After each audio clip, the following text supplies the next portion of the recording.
Late passing करणाऱ्या वाहनांवर आता दररोज 50 रुपये दंड आकारला जातोय। हा दंड रद्द करावा, त्याचबरोबर प्रादेशिक परिवहन कार्यालयाशी संबंधित प्रलंबित मागण्या मार्गी लावाव्यात याकडे लक्ष वेधण्यासाठी Kolhapur district used car dealer असोसिएशनच्या वतीनं आज जिल्हाधिकारी कार्यालयावर मोर्चा काढण्यात आला। दसरा चौकातून या मोर्चाला सुरुवात करण्यात आली। व्हीनस कॉर्नर बसंत बहार रोड मार्गे हा मोर्चा जिल्हाधिकारी कार्यालयावर आला। या ठिकाणी जोरदार घोषणाबाजी देखील करण्यात आली।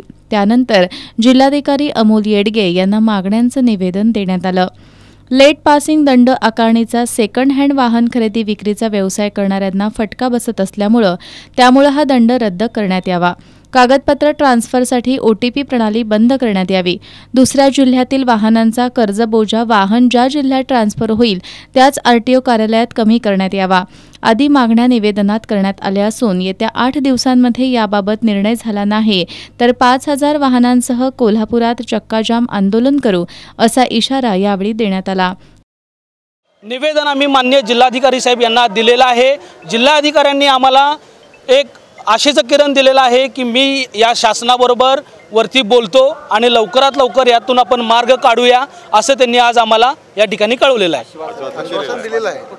जर या आश्वासनाची पूर्तता त्यांनी नाही केली, येणाऱ्या 8 दिवसामध्ये कोल्हापूरमध्ये आम्ही 5000 वाहने घेऊन चक्का जाम आंदोलन करणार आहोत आणि RTO ऑफिसला टाळे ठोकणार आहोत।